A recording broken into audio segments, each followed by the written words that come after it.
Love and abuse cannot coexist. If they do, someone will always end up getting hurt or worse. That is the biggest lesson we have learned in the last couple of days. I'm sure you've been following the gory details of the Shraddha Walker murder. But let me tell you about two other crimes that are eerily similar. One is from Azamgarh in Uttar Pradesh. The victim was a woman in her mid-20s. She was strangled in a sugarcane field and her body was chopped into pieces. And all this brutality for what? Getting married. The victim and the killer were actually in a relationship until a few years ago. But in February this year, she got married. At that time, the accused was living outside the country. Upon hearing this news, he returned and plotted to kill his ex-girlfriend. And don't think this was one crazed individual. A total of 7 people were involved in planning this murder. That includes the accused's cousin and his uncle as well. So it's not just about individual toxicity, it's about systemic toxicity. The cops arrested the accused on November 19. He was injured in an encounter when the cops took him to the crime scene. और विस्तार में इससे पूछताछ की जाएगी। अभी तक इस पूरे प्रकरण में ये मुख्य अभियुक्त प्रिंस यादव की गिरफ्तारी हुई है। इसका साथी सर्वेश यादव, वो वर्तमान में फरार है, जो पूरी घटना में इसके साथ शामिल था। इसके ऊपर 25,000 रुपये का पुरस्कार मेरे द्वारा घोषित किया गया गिरफ्तारी के लिए। 5 टीमें जो लगी हुई थी वो लगातार इसकी गिरफ्तारी के लिए लगेंगी। 7 अन्य लोगों को भी पुलिस के द्वारा इसमें अभियुक्त बनाया गया है। इसमें जो प्रिंस के माँ और बाप हैं, प्रिंस का मामा और मामी, प्रिंस के मामा के लड़के ब्रजेश की पत्नी सुमन, इसका भी इस घटना में बहुत अहम रोल रहा। The second crime is from Shardol in Madhya Pradesh. The accused took his wife to a forest and beheaded her with an axe. His motive? He suspected infidelity. On November 13, the victim's brother filed a missing complaint and 2 days later the body was discovered in the forest. When the cops arrested the husband, he confessed to everything.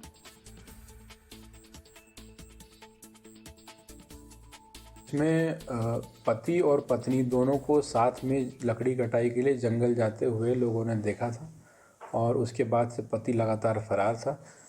तभी police को संदेह हुआ कि ये पति द्वारा कारित की गई हत्या है और लगातार पति को ढूंढने के लिए पूरी साइबर की टीम भी लगी हुई थी और पूरे ज़मीनी स्तर पर भी पुलिस लगी थी। इसको पुलिस ने आरोपी को करेली नरसिंहपुर से गिरफ्तार करने में सफलता प्राप्त की है। Then there is a 50-year-old woman in West Bengal who suffered years of abuse at the hands of her alcoholic husband. When he attacked his wife last week, his son hacked him to death and chopped his body into 6 pieces. We cannot dismiss these crimes as one-offs anymore. They reveal a pattern of abusive partners. Maybe they suspect infidelity. Maybe they have unresolved mental issues. Whatever the reason, the women always end up paying the price. And frankly, the numbers are mind-boggling. Around 31% of married Indian women have faced some sort of abuse, either mental or sexual or physical. That's almost 1 out of 3 married women. Could be the person sitting right next to you or your co-worker in the office. The bottom line is, it's that rampant. If you include unmarried women in the data, the numbers are even worse. They increase to almost 40%. And this raises multiple questions about our society and our systems. Why don't more women try to escape this abusive relationship? What is the root cause of this worrying trend? Let's look at the first question. Among married women who have experienced abuse, 25% reported physical injuries. 6% of them reported injuries and broken bones. Yet only 14% of them ended up trying to stop it. Just 14%. In other words, 8 out of 10 victims do not ask for help. Why do you think that is? One reason is the mental conditioning. Again, let's focus on the data. A Pew survey found that 9 in 10 Indians agree that the wife should always obey the husband. Let me repeat that. 9 in 10 Indians believe that their wife should obey the husband. No questions asked. What's more, 52% of women and 42% of men think it's absolutely okay for the husband to hit his wife. This is what we call normalizing domestic violence. These abusers don't think what they are doing is wrong, and the society has managed to convince the victims that this is absolutely normal, that abuse is part of every relationship. Reason number 2 is finance. Not all women may have the means to leave an abusive relationship.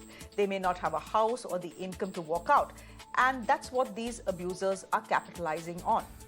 Yes, there are government schemes to help victims of domestic abuse, but they are either insufficient or hard to access. For example, in the case of Shraddha, when she was in an abusive relationship, many people have asked, why did she simply walk off? She simply didn't walk off because she had no support. She had cut off ties with her parents. She didn't know where to go. And then there is always the angle of emotional blackmail and manipulation that comes in. We'll talk about that in just a bit. And the final reason about why women don't walk out of abusive relationships is stigma. Women are drilled from a very young age to prioritize personal relationships. No matter how abusive the husband, stick with him. That sort of attitude makes it hard for women to leave, even if they want to. What will neighbors say? What will the family say? All these questions discourage abuse victims. And don't think this is only happening in the hinterlands of India. This is very much an urban problem. It is the so-called educated office-going husband who's abusing his wife at home. And she too, just by the way, could be an earning member of the family, going to office just like he is. It is the so-called open-minded, progressive boyfriend who is beating and strangling his girlfriend. We've seen that with Aftab. The question is, how do we reverse this trend? How do we make relationships safer for women? And how can we help them escape the abusive ones? That's a question I'm going to put to my guests who are joining me this evening. And I thank all of them, at least one of them, for her courage to come to us and speak to us about what her experience has been. Flora Saini, you're an actress. You've witnessed abuse in your relationship. Thank you very much for joining us. Advaita Kala is an author joining us as well on the broadcast. Kasturi Shankar is an actor. She's an activist. And Shivani Vistri Sadhu is a relationship counselor. I'm going to start with Flora Saini first. Flora, could you tell us your story? You were in a relationship. At what point does it become abusive? Wow. So my relationship went from somebody who I was dating initially, and the dating phase was really, really nice. And then I eventually moved in with my partner. And when that happened, that's when things completely changed. And in the beginning, I just couldn't understand what really happened. This person was so nice, and suddenly what's happening? Yes, he did cut me out. Cut out all ties that I had with my parents. He socially isolated me. I tried to come back, but there was emotional blackmail. I love you, I can't live without you, the crying. But once you go back, then there's the beatings that you... there was also threats. If you leave me, I will kill you, I will kill your parents. So that was another thing. Financially, of course, I left my work to be with him. I really loved him, and I thought, So I think my relationship... but when I think back, it's not that it went from good to bad. It's just that when you're in a dating phase, you really can't see a lot of things that you can see when you're that closely staying with a person. There's too many things. People pretend, people put their best foot forward when you're initially dating. And maybe, I was young and very naive to not even notice the red flags then. They made no sense. I was so much in love.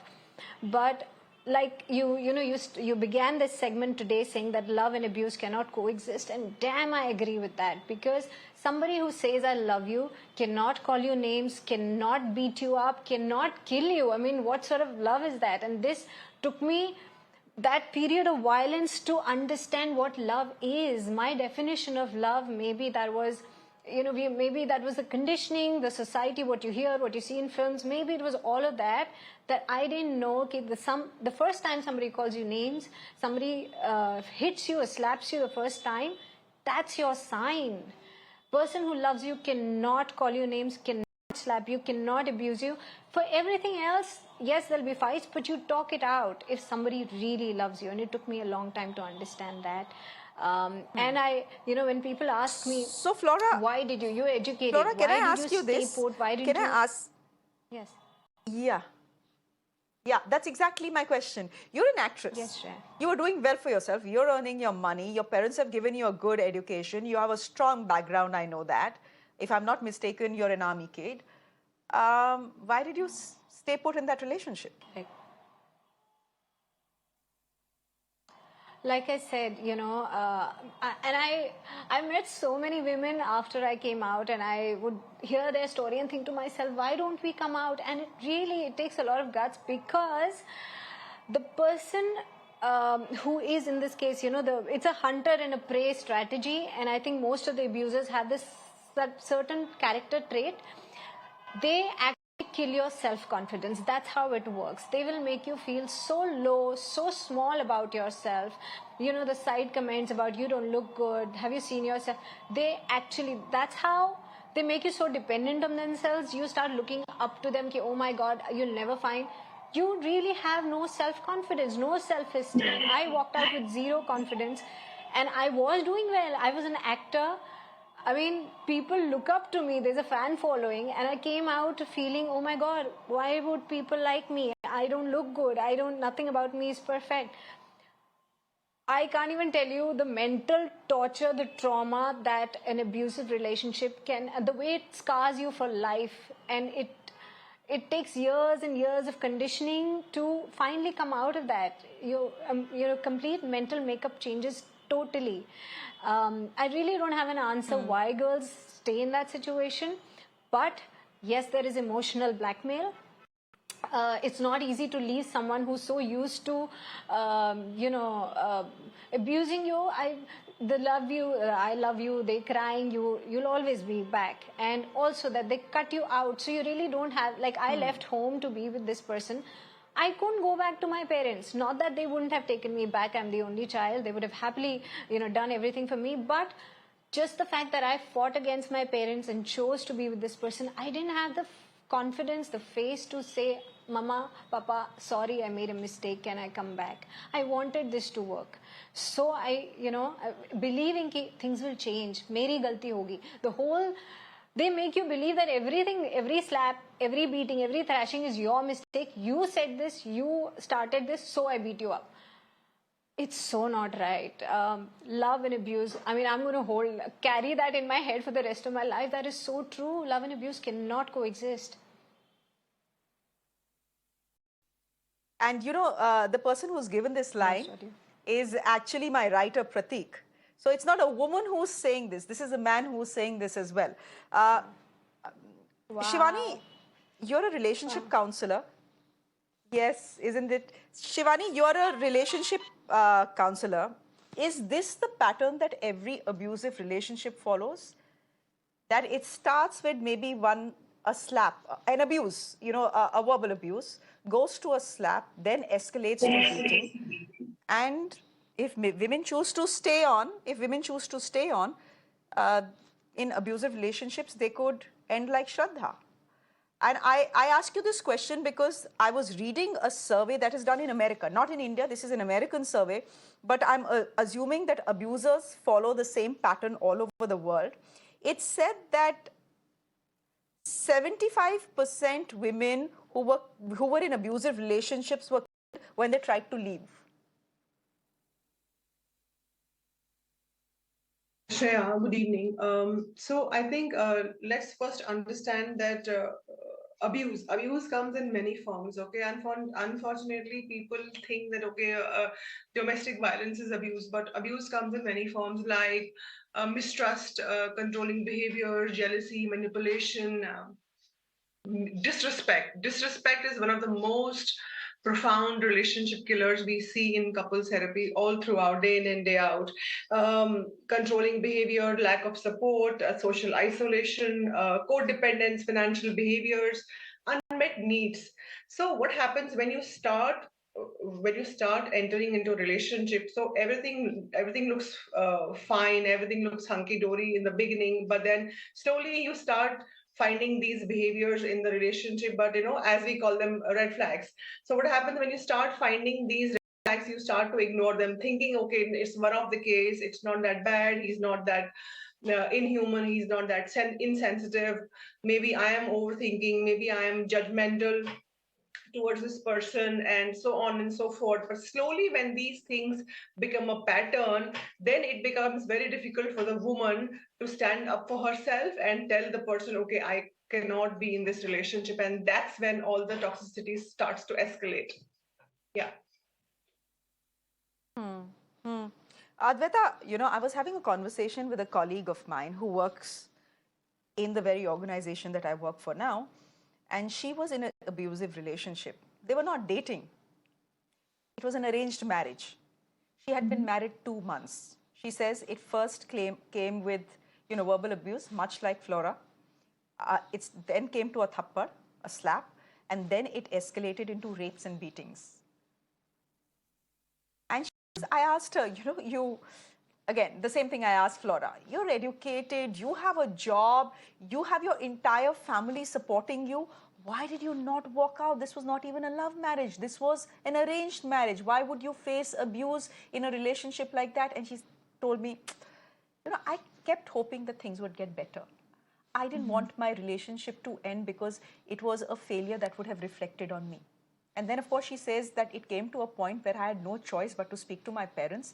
And that's the day I left home and never, ever returned. Right. I think, first of all, I must commend Flora for coming on a platform like this and sharing her personal story, because, as well-meaning as it is for those of us who encounter victims of domestic abuse and asking them, why don't you leave? That's really one of the reasons why they keep quiet as well, is to answer that question. I think there's a pressure on, especially, and remember, we have multiple Indias. We live in multiple Indias. So if we take the profile of your colleague at work, or Flora, or me, or you, urban India, educated, we know better, and yet we find ourselves in these toxic situations and are unable to find a way out. So the shame comes not only from the beatings and the abuse, the shame also comes to showing up in front of the world and saying that, look, I'm going through this. Because the first question someone will ask us is, why? You know better. You can get a job. You can earn your money. You can do what you need. Why do you need to be with this person? And the reasons for remaining in an abusive relationship differ from person to person. I think at the core of it is, of course, codependence, as well as a sense of validation. And these relationships, these are manipulators, people who indulge in this sort of abuse, be it physical or emotional or mental. They are manipulators. They know how to manipulate people, and they know how to manipulate intimate partners, especially intimate partners in a situation, say, for example, like Shraddha's, where it didn't have that social sanction that society supposedly gives to a man and woman when they cohabit. It was a live-in relationship. So there was social censure, there was distance from immediate family because of making this choice. As a result, you have a situation where the female partner, who is the victim of the abuse, really has nowhere to turn. She doesn't have the social support system and the support structures that are necessary. And I'm not talking about police or shelters. Those come much later. The primary support structures that need to be in place, wherein you can raise a voice, where you can speak, where you can seek help, those were non-existent. And that kind of sucked her into a situation at a much more deeper and eventually at a level from which she could not return. It was the end of her. And I think the important thing to do when we have these conversations now in the aftermath of such a brutal outcome is to say to women, those watching, those experiencing this, those of us who know people who are experiencing this, is to say that you have a voice. There are people who are going to listen to you and not judge you. Unfortunately, our society is so judgmental when it comes to women. Shreya, being single, you're judged so much for being a single woman in our country. Like you're missing out on something, like you're not a complete woman. So whether you're single, whether you're married, society constantly judges you. And God help you if you take a wrong decision. And we are all entitled to make wrong decisions. But society will not spare a woman who makes a wrong decision. And that is the message that we need to give women out there. that it's okay if you made a bad decision. We all make bad decisions, but reach out. Kasturi Shankar, I was reading, I wonder whether, you get the Delhi edition or, of the paper in your city, but there was a story that talked to us about that essentially was about a 50-year-old woman. It's in the papers today. 50-year-old woman uh, been abused by her alcoholic husband, who was an ex-Navy personnel, through her marriage, through the entire period of her marriage, has a 25-year-old son. This is what happens. The husband comes to, there's a fight, the husband comes to attack the wife like he's done many, many, many times before. The son loses his cool, kills his father, and then the mother and father chop up the body into 6 pieces and then try and dispose it off. Of course, the police gets a whiff of what has happened, and they are now under arrest. When she was, when she spoke about being in an abusive relationship and why she was in an abusive relationship for so long, she said, "Mera bacha ho gaya tha. I had a child." Is that what stops married women? It's not like women who are in live-in relationships, who don't have children, don't go through abuse. But for married women, especially women who have kids, does the story become a little different? Does walking out become that much tougher?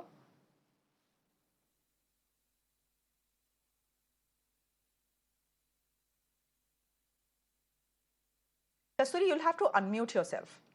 Yeah. You touched a very raw nerve in me. I haven't shared this with people before. It's everybody's story. I've got 2 kids.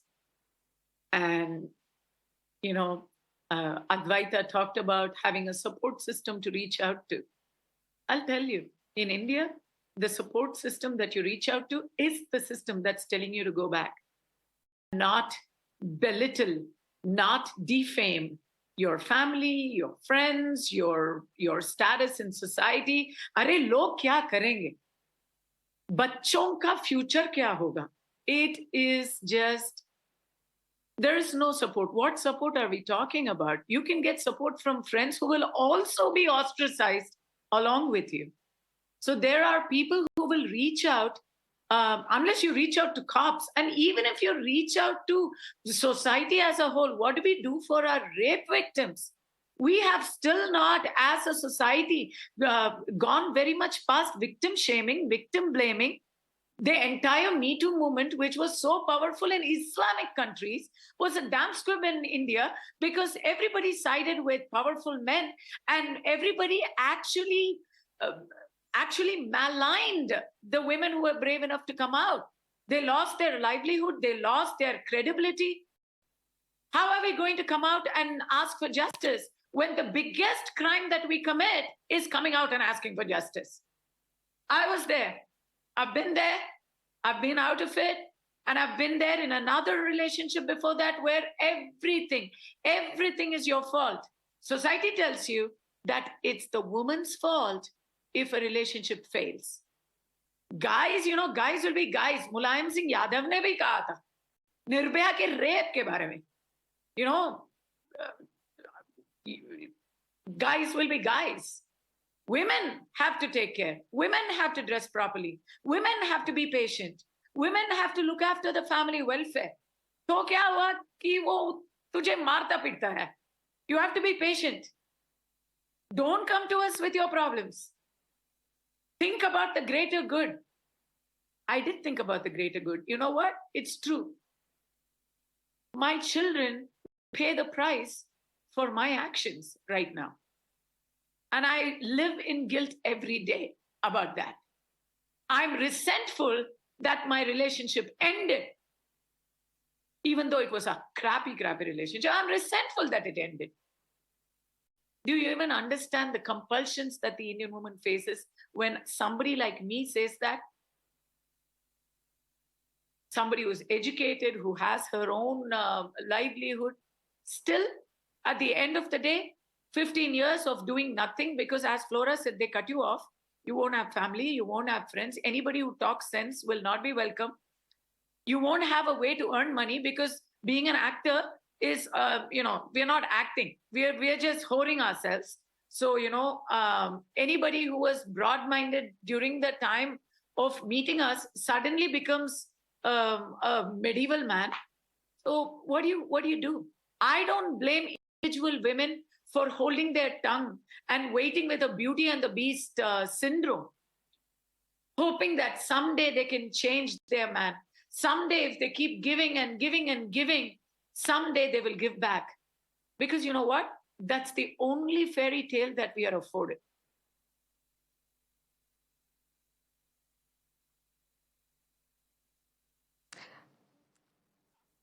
Thank you so much, Kasturi, for sharing what you did. It's never easy. Flora, thank you as well. But before I let all four of you go, I want you to speak to all our viewers who are watching us today.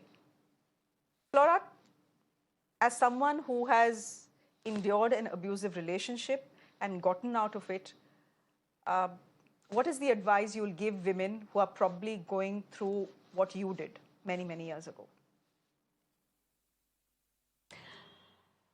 I just want to tell girls that, you know, there is good love in this world. There is somebody who's really meant to love you the way you want to be loved, and men like that exist. Please do not settle for anything lesser than you deserve. Anybody who doesn't respect you, who is, you know, calls your name, there's emotional, physical, you know, even verbal abuse, kindly get out of it. Do not settle for that. Trust me, you will find the one person who's going to love you right. But you need to get out of that one situation to receive that beautiful love that we are all here to receive. Advaita?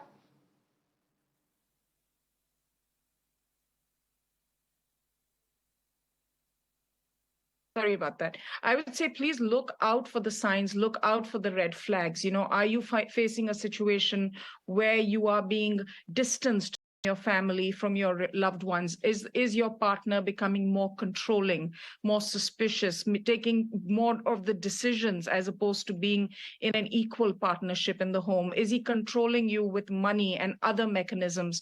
These are all red flags. Don't be goal-centric in the sense that, you know, things will get better, or that once we have a child, or once we move away from a certain situation or a city or a place, all the millions of excuses that women give themselves.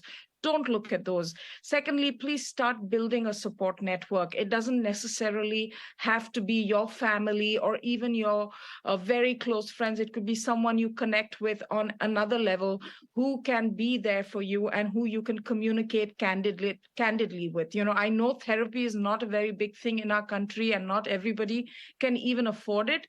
But I think it's essential that if you find yourself in a toxic relationship, please make sure that you have a support group, you have someone you can reach out to. It can just be one individual. It does not need to be a whole community. It can just be that one person, that 3 a.m. person that you can call.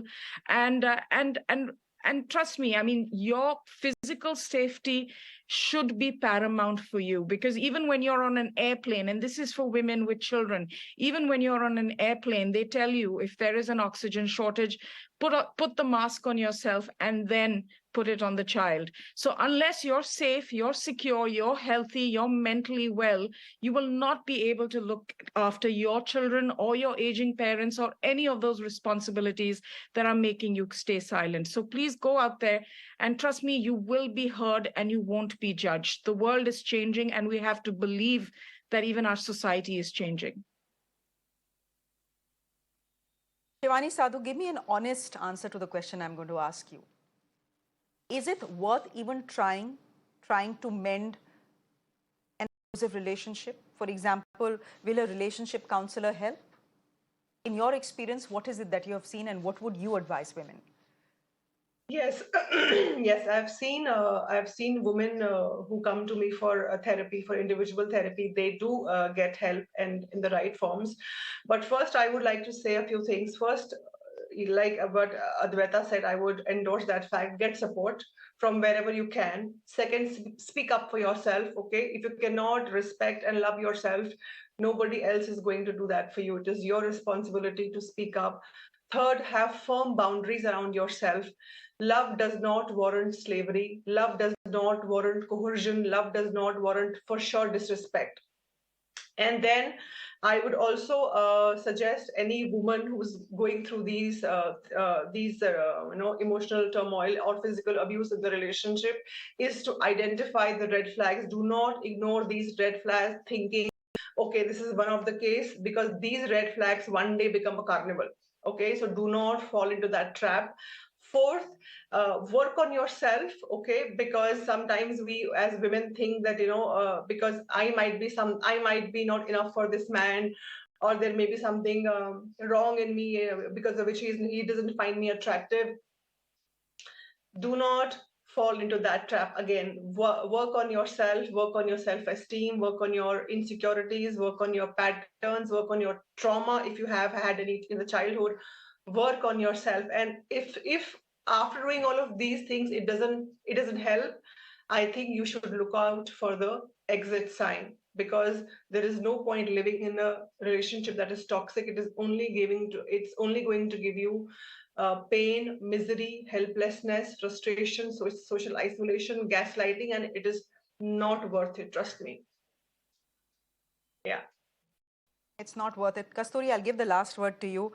As you've come on the show and opened up about what you have gone through, what do you think young women, older women as well, whether married or single in live-in relationships, what should they learn or take away from your experience? For a guy, for a man, we also, let's be honest, there's plenty of pressure on men as well, Shreya, in India. If a man doesn't get a job by a certain age, if he doesn't get married by a certain age, if he doesn't get kids in a certain period of time, there are questions hurled at a man as well.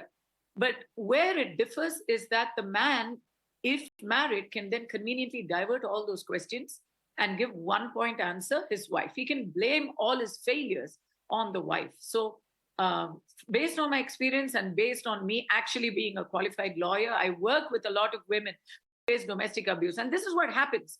The guy's drunk, he's beating her up, harassing the kids. She comes into the police station at night.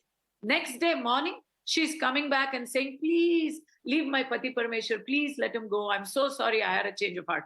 So this needs to go. The social pressure needs to go. I would say get an education, get a job, get a voice, and get free.